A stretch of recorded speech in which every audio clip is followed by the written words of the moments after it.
Hey everyone, welcome back to In the Alley. My name is Cody.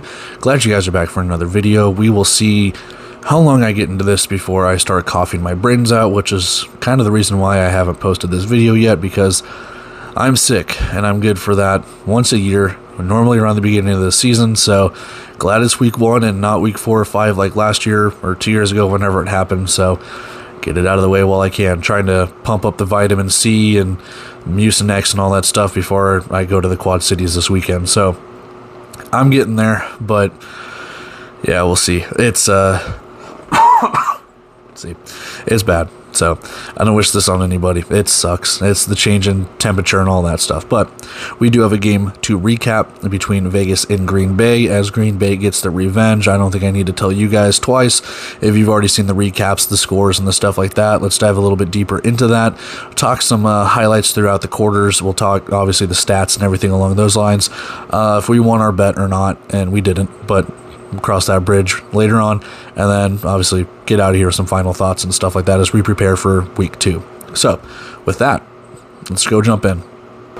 All right, so like the last one, no video highlights or stuff. I'm going to leave that to the Indoor Football League and Pendular and all the stuff that they just announced with everything with that. So if you want to go watch highlights and stuff, you can go over to the Indoor Football League Network. You can see the stuff on their socials. They're doing a better job compared to the last couple of years when it comes to getting highlights and stuff like that out, so kudos to them. But some stuff for this game between Vegas and Green Bay. It started off at the very beginning of the game. No fans in the stands because there's a literal blizzard in Green Bay, and it was erring on the side of caution of we don't want fans out here being liable, things like that. The coaches and players and everyone like that was already, either in an adjacent hotel or, risking their lives. Not really, but they were going to play the game regardless. Hotels were booked, travel flights and stuff like that were already booked. So it's either play the game or it has to be canceled, and then you're dealing with an unbalanced schedule. Regardless, we move on.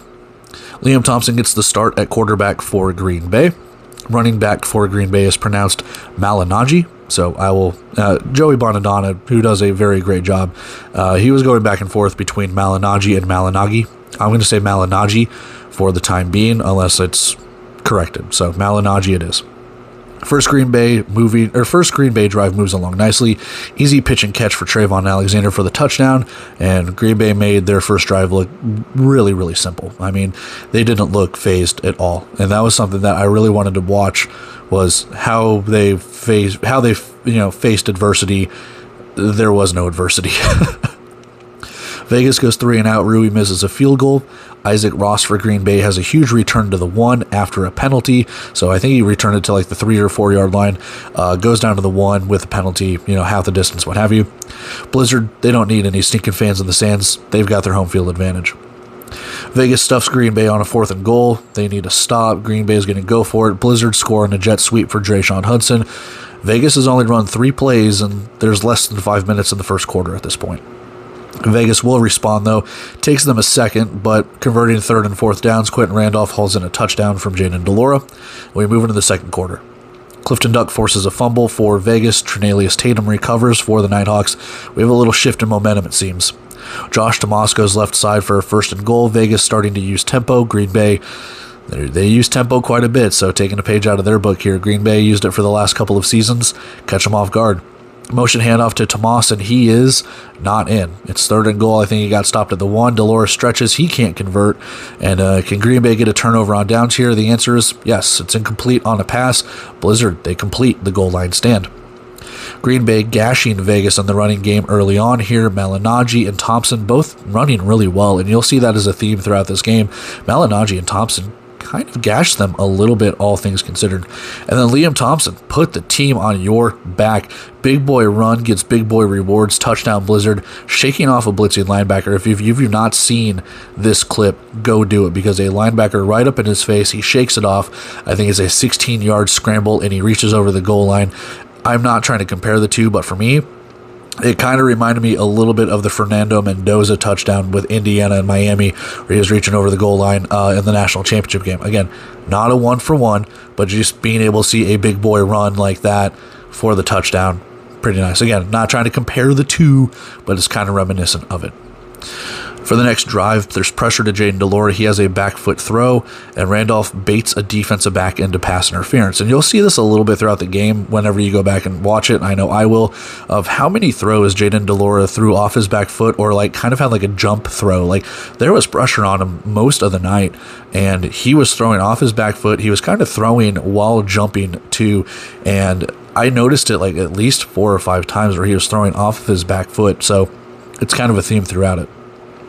Tomas fumbles. Jaquan Griffin rumbles and recovers the fumble across midfield, and we reached the 1-minute warning in the first half.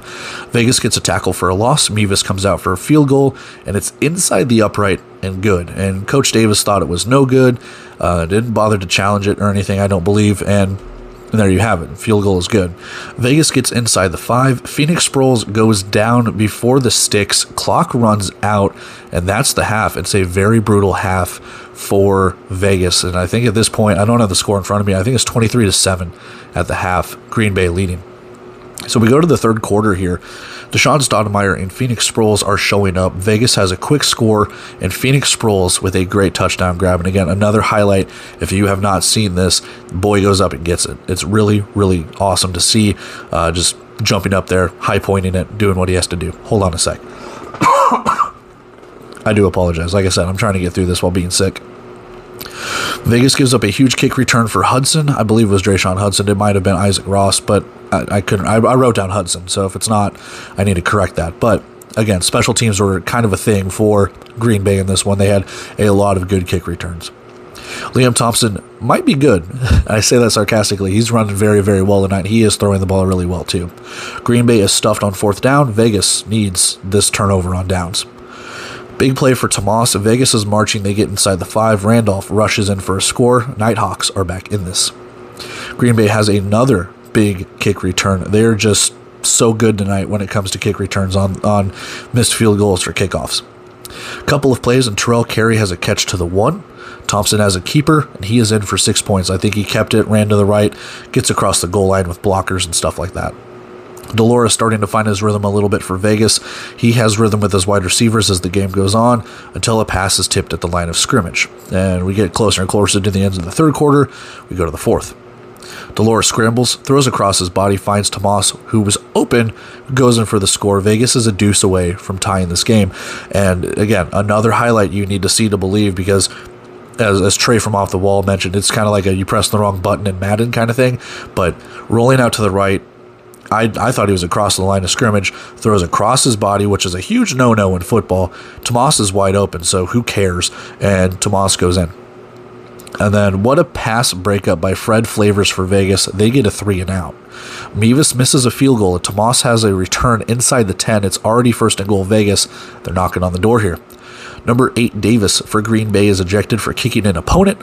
Tomas rushes in for the score one play later. Blizzard starting to unravel a little bit here.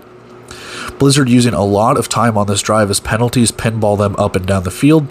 Malignaggi and Thompson still running really well to this point. Vegas stiffens up on defense on 3rd down, forces a 4th down. Green Bay going for it on 4th down. Defensive pass interference in the end zone will give Green Bay new downs. So again, just these mistakes that Vegas is making all night. Malignaggi has a catch over the middle. He extends his body over the goal line. Green Bay goes back up. Phoenix Sproles converts a 3rd down for Vegas, and they can use some clock here as we go under 2 minutes to play. Green Bay has 1 timeout. Vegas can kill clock and try and walk this off as Tomas goes inside the 5. Tomas and de Laura fumble the exchange, and Green Bay will take this victory. It's picked up by Green Bay, so the exchange is fumbled. Whether it's Tomas or de Laura, we don't know. We know, but we gotta go back and rewatch the replay. Green Bay doesn't get the ring, but they get revenge. And final thing I have here, so many mistakes for Vegas, mental, just penalties, things that, like, special teams, whatever it could be. Green Bay took advantage. Thompson was running really well, and if you got a 5th quarter, maybe Vegas wins it, but you only play 4. Green Bay 37-35. So let's go take a look at the stats, dive a little bit deeper into that, what we can gather with that, check out our bet. We'll get out of here. All right, so stats already over the face, and as we take a look at the entire scope of this, and again, it's not all the stats, I get that. But at the same time, we can gather quite a bit from this. When you look at this game, it's pretty much a tale of two halves. First one, Green Bay really doing their job, doing everything right, again leading 23-7 at the end of the first half. Vegas comes marching back. They just cannot get enough to get them over the hump, and they had opportunities to do it. Green Bay just ekes out the victory, and it's as simple as that. It might come down to kicking, it might come down to something else, but when you look at the very top up there, like I said, you can kind of make the case that it was a tale of two halves. Vegas started to calm down in the second half. You started to notice it. I talked about it in the recap. Was, de Laura was throwing off his back foot a little bit. I also noticed that Liam Thompson at certain points was just happy feet in the pocket. He was not setting his feet multiple times. Whether or not he needed to take off and scramble, I don't know, but it got him the victory. So again, these are just observations. It's not anything where I'm nitpicking or anything, but just observations that I've seen when it comes to that. Taking a look at the game leaders on the left-hand side, Jayden de Laura, 17 of 22. So again, he only missed 5 passes. 158 yards, 3 touchdowns, no interceptions. Josh Tomas with 15 carries, 46 yards, and 1 rushing touchdown. And Phoenix Sproles, who, with the talent that they have at wide receiver with Deshaun Stoudemire and Quentin Randolph, you figured one of those guys would be the leading receiver, but Phoenix Sproles having pretty much a breakout game here. 7 catches, 60 yards, and 1 receiving touchdown. Again, go see that touchdown highlight if you haven't. For Green Bay, Liam Thompson, 11 of 16 for 98 yards, 2 touchdowns, no picks. Liam Thompson's also your leading rusher, 14 carries, 59 yards, and 2 rushing touchdowns. So pretty similar stat lines between him and Josh Tomas, but 1 less carry for 13 extra yards. And then Terrell Carey, 3 catches, 41 yards, and no touchdowns. And something I do want to point out here as well, Liam Thompson, his 11 completions were all to quite a bit of wide receivers. And I know you can only address so many, but Terrell Carey had 3. I think Drayshawn Hudson had a couple. Trayvon Alexander had the 1 catch for the touchdown to open the game.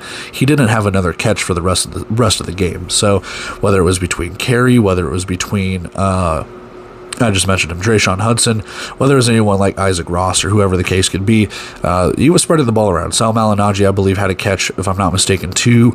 Oh yeah, he had the touchdown catch. So for all intents and purposes, Green Bay was spreading the ball around quite a bit to its wide receivers. Not to say Vegas wasn't, because they clearly were too, but apologies. But both teams actually kind of settled into the passing game a little bit when the game started getting into it. Taking a look at the right-hand column now, when we look more towards the team stats, not a lot of first downs for either side, and this game was pretty much decided on 3rd and 4th downs. When you look over here, Green Bay 5 for 9 on 3rd downs and 3 for 5 on 4th downs. Not so good for Vegas. 6 for 10 on 3rd, but only 1 for 3 on 4th. And again, this is trying to take into consideration the play-by-play. They don't have this stuff on the actual stat line yet, so you have to go through each play, each 3rd down, each 4th down. Did the team convert? Did the team not convert? And then, of course, some of those are your field goals. Some of those are your touchdowns, penalties that, if it's like a 3rd down where it's an incompletion, but it's a defensive pass interference that gets you a 1st down, I counted that as a conversion because you got the 1st down. So, like I said, a little misleading. I get that, but that's where we have it. So, again, you can make stats say whatever you want. Total yards favored Vegas, and they were playing from behind for most of this game, and that'd be the reason why they have more yards here, not to mention the turnovers. But passing yards, 158 to 98, a lot more passing, a lot more attempts, not a lot, but a little bit more. Again, 17 of 22 from de Laura, no interceptions from either team. 98 yards passing for Green Bay, 11 of 16, so again, roughly the same amount of yards per pass. Rushing yards, 84 to 87, and both teams ran the ball very effectively. They both ran for roughly the same amount, and quarterback was rushing, wide receivers were rushing, running backs were rushing. Pretty good rushing day, all things considered, for both sides. Field goals, 0 for 1 for Vegas, 1 for 2 for Green Bay. And again, I'm not saying that field goal missed by Gabriel Rui is what cost Vegas the win, but if you don't fumble that exchange, or if the play call's a little bit different, do you trust Rui inside the 5? You still have a timeout or 2 left, under a minute to go. What do you do in that situation? Now, I told my dad when I was watching this game, you go for it. You don't try and trust Rui with a field goal. You don't know how accurate or stuff, and I'm not trying to downgrade Rui or anything like that, but you go score that touchdown. And unfortunately, the fumble happens, and there you have it. So again, the missed field goal, all things considered, that's not what lost you the game here. The 2 turnovers, which we'll talk about that in a second, and just missing on third downs, missing on fourth downs, just not being able to convert when you need to, or giving up big plays in the return game, or giving up big chunk plays to Green Bay as they converted, 8 of their 14 third and fourth downs. That's over 50%. So you were giving them multiple opportunities to convert, and they did. Penalties for both sides, 5 of 18 for Vegas, 5 for 27 for Green Bay. So not all things considered, none of that really factored into this game. And then turnovers, just crucial turnovers for both sides. Obviously, the final one that sealed the game for Green Bay from one of those fumbles, and then Josh Tomas put it on the turf earlier in the game, and then that should be 1 fumble lost instead of 2 for Green Bay. They only had 1 turnover, just that 1 fumble lost that Vegas ended up recovering. So that's where we have it when it comes to this. Again, for all intents and purposes, Vegas beat themselves.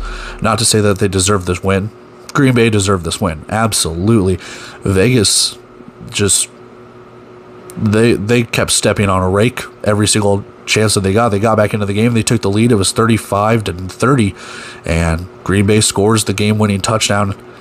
Vegas has a chance to kick the field goal to take the win. They fumble it, and there you have it. I mean, it's just mental mistake after mental mistake. Penalties didn't help, and Green Bay, I know I said in the preview that they needed to play perfectly.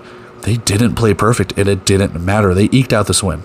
Like I said, you play a 5th quarter, Vegas probably takes us, but you don't play 5 quarters in football, so you're just wishful thinking at that point. Green Bay deserves this win. That was a great, great win by Green Bay, and that's the reason I said that they're going to be a tough out. The East is going to be a very, very, very tough conference this year, and just because Vegas loses this game, they're still easily in this, man. They're still very, very easily in this, no matter what. So again, I'm not going to overreact to this game, just like I didn't react to Quad City and Fishers. Vegas is still going to be a part of this. Green Bay is still going to be a part of this. Green Bay surprised the hell out of me, and that's in a good way too. Vegas, you're left scratching your head on a couple of things, and that really sucks. But that's where we kind of just leave it, man. And we'll see what happens after, Vegas has a bye week. Green Bay gets to play Fishers this upcoming week. That'll be game of the week for sure. But let's go see if we won our bet, and we'll wrap some final things up. We'll talk some standings too. I want to try and talk about those after some recaps when we get the chance. So let's go take a look at our bet, wrap everything up. No, we didn't win. At one point I thought we were going to. Vegas made the comeback. Like I said, they made it 35-30. I gotta make like a dunce cap or something for whenever I lose these bets. If I can wear the cool party hat and shades and stuff when I win, I gotta get like a dunce cap or something for the losses. But no, not this time. All right. So before you see my beautiful face one more time, I do want to incorporate standings into these. I know I post the photos every once in a while on Twitter and stuff like that, especially when we got towards the end of the season, but I want to make it more of a priority after every week, whatever the final recap is, to take a look at the standings at the end of each week and see where each team is, kind of talk about, who's moving up, who's moving down.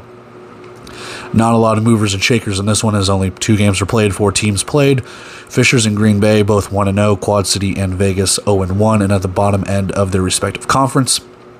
Green Bay and Fishers will play each other this upcoming weekend as Fishers travels to Green Bay. That should be some fireworks. We do have some teams kicking off their season this week too. Iowa's going to kick off their season on the road. They travel to Quad City as they start their second game and their home opener. Orlando travels across the country to take on New Mexico as we have the rebranded, New Mexico Chupacabras reopening in Tingley Coliseum. The former Duke City Gladiators, now New Mexico Chupacabras, as they get set for battle out there. And then finally, Northern Arizona and San Diego will kick off their season. San Diego will open at home on a Monday night on the 23rd of March. And that's pretty much where we have it with the standings. Not too much to go off of. I believe the playoff scenarios and stuff like that, it's still head-to-head now instead of conference win percentage like it's been. Well, it was head-to-head last year, but previous years it was conference win percentage. So now I think it's still head-to-head. I think conference win percentage is a second tiebreaker, and then there's a couple of others. There's a page floating around for sure that explains all the tiebreakers and stuff like that, especially 3 teams, 4 teams, whatever the case could be, all the way down to a coin flip or whatever. So that's where we have it with the standings. Let's wrap everything up and get out of here. All right, so we're gonna wrap this up. I want to make this kind of short and quick, so it might not be one of the longer recaps. I try and do the recaps at like 20 to 30 minutes, but this might be a little bit shorter just because I'm feeling like dog do. But that's where we have it, man. Green Bay just outplayed Vegas. Too many mistakes for the Nighthawks, and it cost them. And maybe it was the act of God of bringing a literal blizzard into it to make things make a difference. I don't know, but for all intents and purposes, Green Bay played one hell of a game. I know I'm going to probably eat crow for saying that they needed to play perfect, and they didn't play perfectly. There were some mistakes that Green Bay made that Vegas easily capitalized on, and they got back into it and took the lead. Green Bay was able to score that final touchdown, so at the end, quote Lincoln Park, it didn't even matter. So Green Bay takes the victory. We'll see. We'll see what goes on this upcoming week between Fishers and Green Bay. I will definitely have my eyes glued to that game too. I also want to put a video out, depending on how I'm feeling, before I make the trip up to the Quad Cities on my pros and cons with Yahoo and Overnight. Quite a bit of pros, a couple cons, not going to lie. But for the most part, I do want to get a video out, depending on how well I feel. If I don't, then that might have to wait another week as we just gather more information on both of the streamers. We just kind of go from there. But there we have it for Green Bay and Vegas. A very, very fun game. And a nice little, wetting of the palate when it comes to, hey, we've had these 2 games. We got 4 more this upcoming week for week 2. Can't wait to preview all of that stuff as we move closer and closer. But until then, I'm going to take off here, guys. I love and appreciate you for subscribing, for liking, for commenting, doing all of that stuff and interacting. If you want to keep doing that, great. If you don't, great. But like I said, I'm going to try and make this short and sweet, and I know it's not short and sweet. Looking up at the timer, it's already 2 minutes in. But yeah, I love and appreciate you guys. Thank you for having the patience as the sore throat and the coughing and whatever upper respiratory infection that I've had in the last couple of days has just put me on my ass. But yeah, so I'm going to go chug some Mucinex and get some sleep, as it's been fun. It's been fun, man. It's been fun. But until then, if I don't make that video for the streamers, I will definitely see you guys in the previews for the Saturday games between Green Bay and Fishers and between Quad City and Iowa. So until then, I'll catch you there. See ya.